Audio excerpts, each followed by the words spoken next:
Welcome to the I Work For Him podcast. I'm Michael Miracle, producer of the I Work For Him radio program, the voice of the faith and work movement.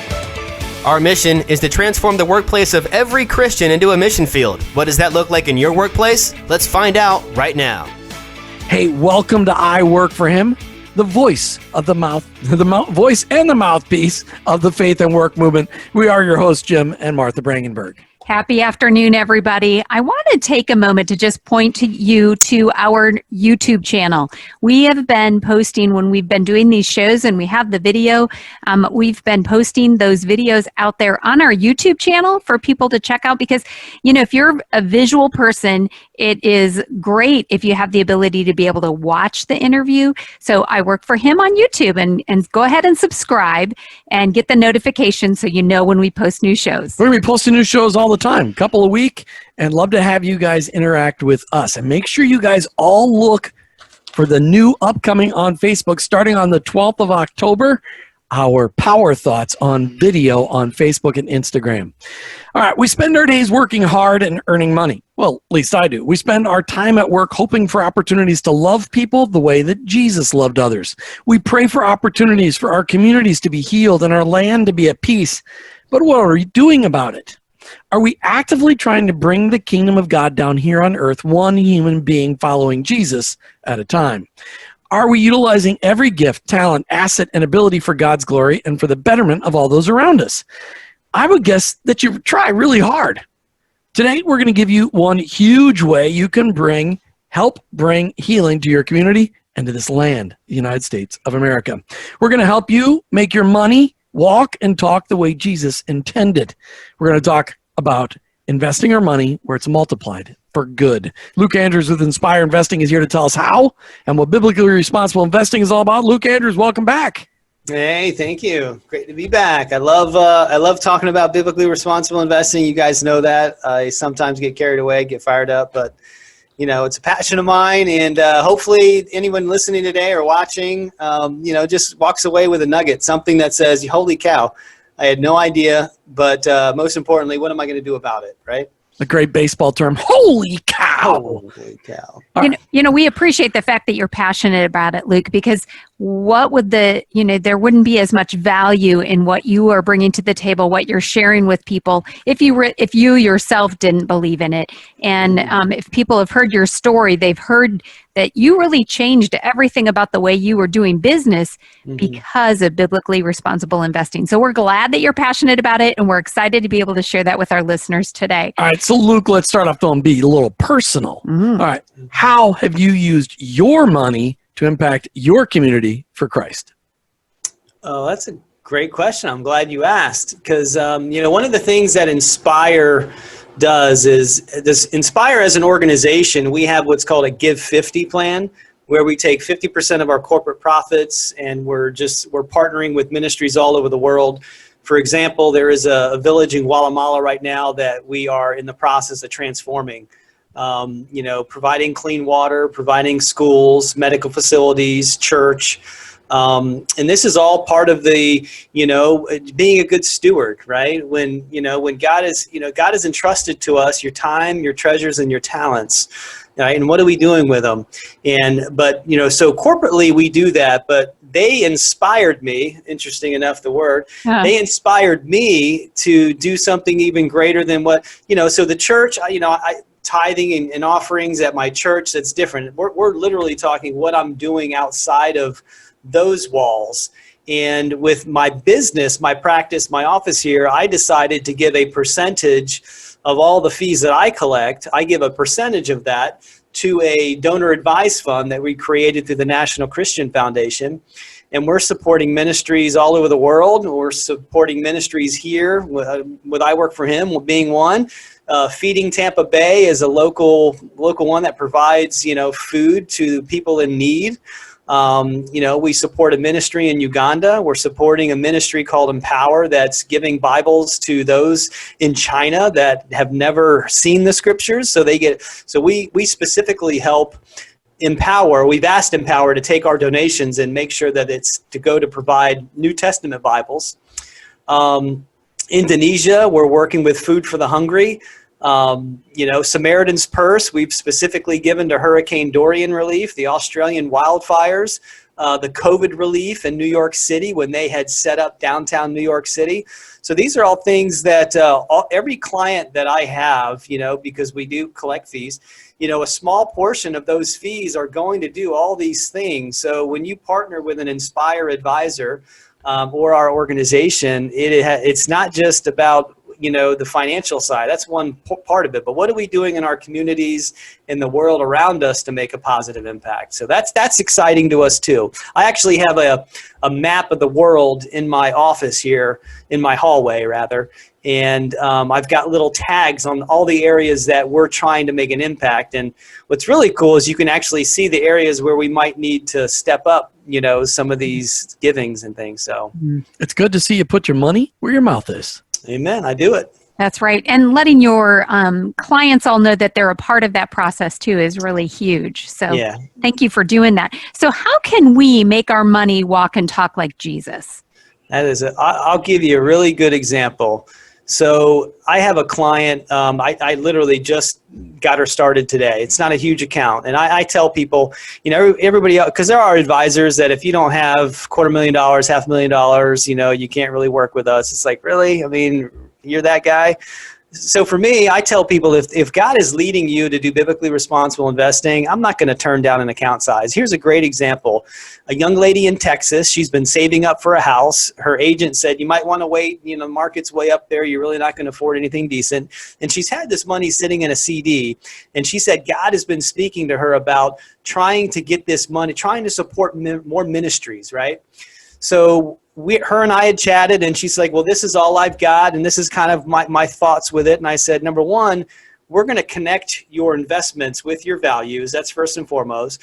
And secondly, what if we created a dividend fund, which is a fund that's going to generate dividends, and we'll have those dividends paid back to you, so then you can start supporting these ministries and helping add value to what you're already wanting to do.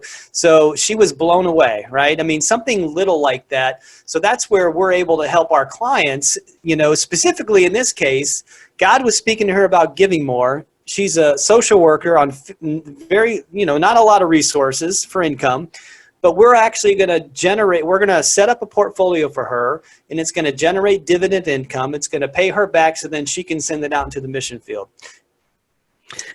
That's a phenomenal example. Yeah. But I know that there's also another way that we can cause our investments to be multiplied for good. Yeah. What's that? Well, biblically responsible investing. Yeah. Is that kind? Yeah. I mean, that is setting it up, to do everything for the glory of God.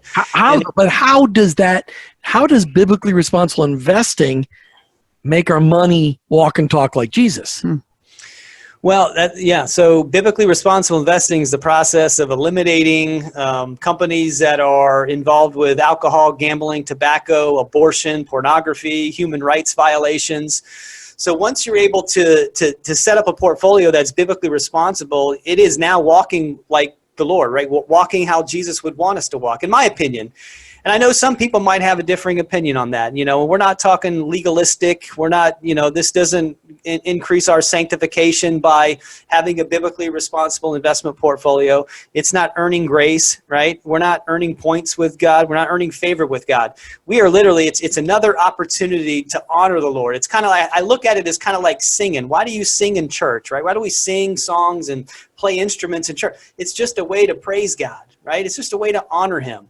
And Scripture is very clear. There's all 1 Corinthians 10:31, right? Colossians 3:17. It's whatever we're doing in word or deed, and whatever we do in word and eat and drink, we do it all for the glory of God, right? And that's what biblically responsible investing does. It looks at the investment universe, the thousands of companies that we can invest with, and we say, which ones would not line up with the way Jesus would want us to invest His money, right? If it all belongs to Him, we should be investing it as if it does. So BRI looks at the investment universe. We look at companies and find out not what publicly the perception of the company is, right? We don't look at just Amazon and that they're an online retailer. We look at what they're generating their sales from, right? Amazon sells pornography. And they also offer, they sell pornography through their pay-per-view channel with Prime Video.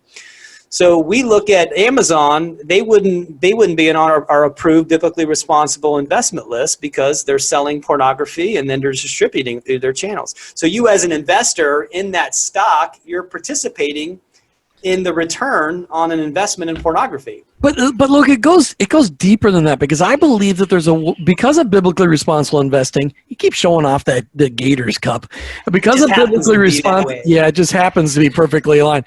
Because of biblically responsible investing, we can actually choose to invest in companies that are taking their profit dollars and investing back in the community in a positive way. Because there's a lot of companies that use their profits in order to invest in things in the community that destroy the community, that destroy the things that we as Christ followers stand for. But you have lists of companies, biblically responsible companies, that are actually being a benefit, bringing a benefit to the communities that they are in, not just with their goods and services, but with what they're doing with their extra cash at the end of the day. So we're always, and that's a good point. So, I mean, we start off with the ESG factors. So ESG stands for environmental, social, and governance. That's actually a very common investment strategy throughout, there's many funds that are socially responsible funds or environmentally responsible funds. So we take those ESG factors and then we add the faith base to it.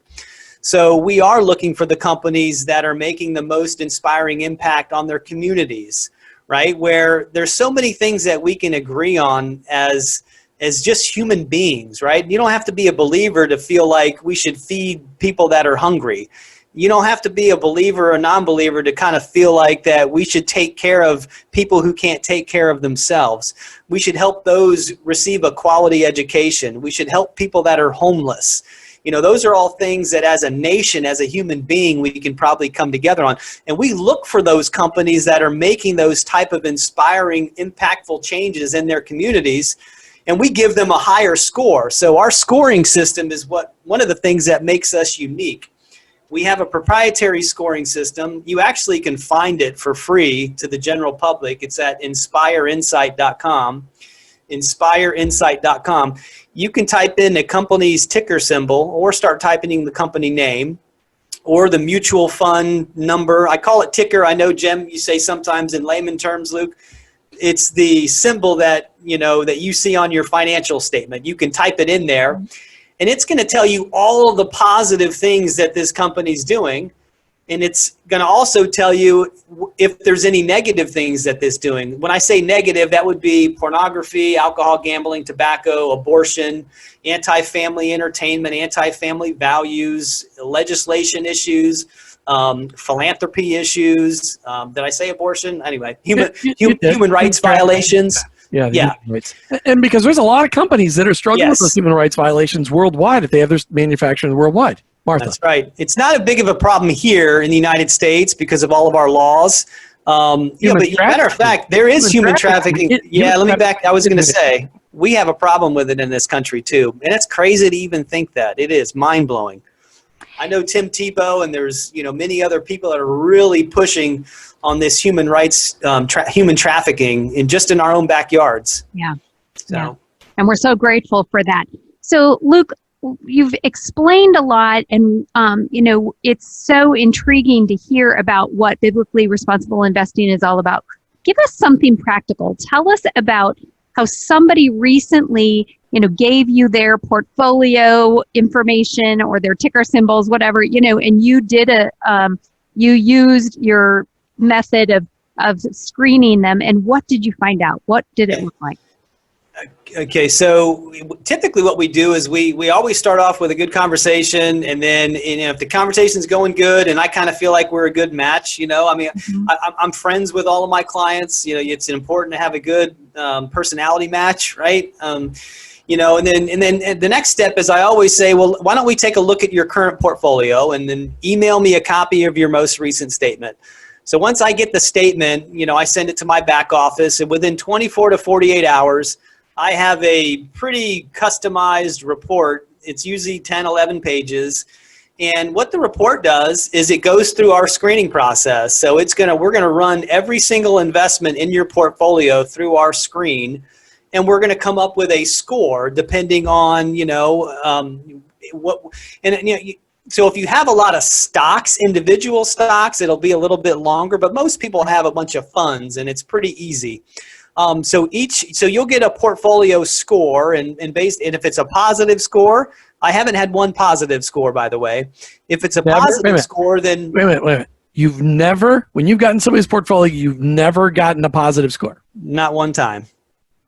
Wow. And that means, and we've done a ton of screenings. And with positive versus negative score means what? So we score negative 100 up to positive 100. Anything that is a 0 or positive up to 100 is a company we will put in our portfolio. So that means that they've remained neutral in all the cultural divisive issues that we have, and then none of the profits or sales or any industries or organizations that they support, they all line up with biblical values. Anything with a negative score obviously has the issues that we've talked about. The further away from a -1 a company gets, that just means the more divisive issues that they have or they're supporting. Because there's some companies that might have pornography, but they're also supporting abortion. They also might have a human rights violation, so then you're starting to get a pretty high negative score. So going back to the example is, so we would take, this is real world, by the way, I'm not going to use her name, but we took her portfolio, for example, and we screened it, and there was 11 holdings inside of the portfolio. 10 of them had a negative score. So we run that score. We take the allocation, which is, based on her risk, right? How she was currently allocated within her current model. And we build a biblically responsible model for her. And we show her side by side a 1 month, a 3 month, a 5 month, a 5 year, a 10-year historical look back to show you that, hey, we can build you a biblically responsible investment portfolio and get you similar returns that you were getting now. This client happened to be 2 years away from retirement. She had a 403B plan. That's where this investment was. And she couldn't go pick any investments within her 403B plan lineup that were going to line up with biblical values. So we did what's called an in-service distribution, where she rolled that 403B into a traditional IRA, and we were able to build her a biblically responsible investment portfolio and give her better management as she's nearing retirement. I hate having my picture taken. It's such an inconvenience because I have to worry about my hair. And oh wait, I actually love having my picture taken because I have no hair and I can make funny faces all the time like this. Check Martha and I out on Facebook and Instagram for all the latest on I Work For Him, and of course those occasional last-minute special event podcasts that we do, and funny pictures and conversations. Just search for I Work For Him. That's I Work, the number 4, Him. So, Luke, you've kind of given us a little bit of a peek into a situation where somebody came to you and said, I want you to screen my portfolio. They found that every 10 out of the 11 funds were below 0. And what I'm hearing you say is that you've never had one where the portfolio as a whole was on the positive side. So she had one fund that was positive, but that always seems to be one. Yeah, well, there you go. That's great. So what kind of response do you get from a client or a potential client at that point when they're looking at that and they had no idea what that was going to look like? It was probably the same response that you had, same response that I had on my own personal, the same response that the founder of Inspire Investing and why we are here today had is, oh my gosh, I had no idea. I'm sure a lot of the listeners and anybody that may be watching, you probably sit on subcommittees or committees of human trafficking, for example, or maybe you're involved with Walk for Life. That's a big one. Or maybe you're involved with a pro-life counseling types clinic or a committee of a pro-life organization. And then, or maybe you had a parent that's a recovering alcoholic, or maybe one of your spouses is a recovering pornography addict. I mean, some of those kinds of things. The list goes on. Yeah, really the point is that everybody is shocked, right? I mean, we're advocating on the Walk for Life, no abortions, right? Don't kill the baby. And then on the other hand, in our portfolios, we're profiting from the RU486 drug, which is the abortion drug that, essentially terminates the baby. So that's the dilemma. And the response is always, if you're a believer, the response is always, I had no idea, or I've never looked at my portfolio or my investment that way. What do I do? Can I do anything? But I think the biggest one is like shocked, like, wow, Now, there's a positive side to all of this, isn't it, Luke? Because if we can start, not a massive boycott, but a massive sell-cott, as I want to call it, we sell out our positions. If Christians around the country sold out of their positions in these funds, the mutual funds or ETFs or their direct purchase of stocks, if they sold those out and invested in biblically responsible investing, what could happen in our country? Well, according to recent numbers, $21.1 trillion are in the households, are in the control of Christian households. And we could literally change the landscape of how corporations do business and what organizations they choose to support. So we do have, within Inspire, we don't just try to exclude companies, we engage companies. There was I can disclose this company's name, Dollar General. I'm not making an investment recommendation. I have to let you know that too. And past performance is never a guarantee of future results. So this is just an example. Dollar General is a company that if you were to screen it, comes up still on our BRI screen list. So just so you know too, we look 2 years back and we look for one violation, okay? There are other entities that do biblically responsible screening. They'll look 3 years back and they'll have a strike 1, strike 2, strike 3 scenario. We'll take the one violation and then we'll go engage the investor relations and see why and what, and have you ever thought about your faith-based employees, your faith-based investors that might not want to be invested in that area. And so that's recently what we did. And we had, what it was, Dollar General didn't sponsor something. They allowed their employees to do different things. And it was actually a group inside the company. So they're going to stay in our screen list because we're looking for companies corporately that are having the problematic issues or these violations, not necessarily employees. Listen, you do what you're going to do with your money. You made it. But corporately, what are you doing? So we like to engage companies. Costco is also, I'm not making a recommendation. They're on our positive screen list, but there was an issue there that we engaged them, and they actually rolled out and made a statement. And I don't know if they made a public statement, but something internally where there was a change, and now they're back on our screen list. I'll give you one example where a company went negative. There's a company called Abbott Laboratories, great company. We'd invested in them for years and years and years. Again, it's not a recommendation, but they actually had a positive score. And then through our database searches and some of our third-party researchers, they had a violation for embryonic stem cell research. So we're okay with stem cell research. The significance of that is that they're actually taking the cells from aborted fetuses within 4 days. Correct. That's what the embryonic stem cells come from. Stem cell research is fine. We think there's great value there. Same with marijuana. We're okay with if you are, as long as you're using it for medicinal purposes and you're not selling it retail THC, we're fine with that too as an organization. But going back to Abbott, so we had engaged their company and said, we've been invested with you guys for a long, long time. We just recently found out from a third-party report that it wasn't Abbott. It was actually a sister company of Abbott. And Abbott had said, no, that's not true. And, they sent us a report.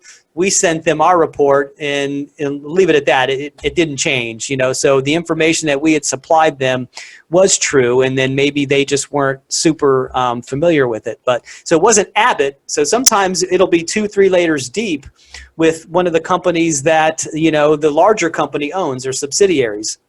Look, the bottom line in all of this is, as Christ followers who are working, as Christ followers who are looking we all want to make money in order to support our families, but also to be able to make that money to be good stewards over for the Lord to make a positive impact on our community. A lot of us do that through investment in our churches and the projects that our churches are involved in, and a lot of us are directly involved with mission organizations, both locally and nationally and internationally.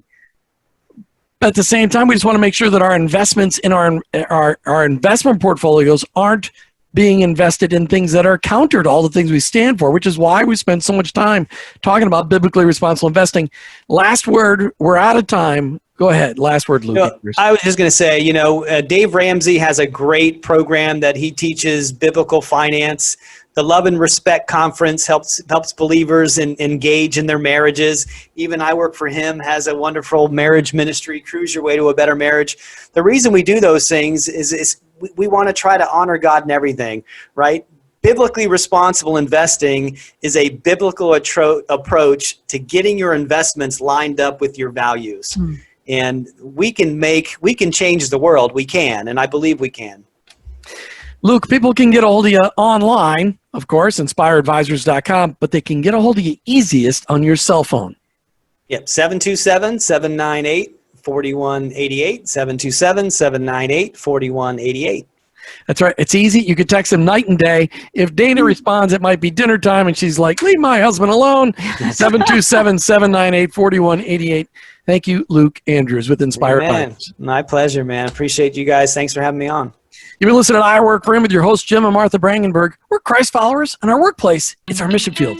But ultimately, I work for Him. Thank you for listening to the I Work for Him podcast with your hosts, Jim and Martha Brangenberg. Please visit iworkforhim.com to learn more about connecting your faith and work, to join the I Work for Him Nation, or subscribe to our weekly blog. You can also follow us on social media at I Work for Him to stay up to date and meet our guests. If today's message spoke to you, please subscribe, rate, and review the show on your favorite podcast platform. Your review will launch more workplace missionaries across America. That's at I Work for Him and online, iworkforhim.com. I work the number 4 him.com.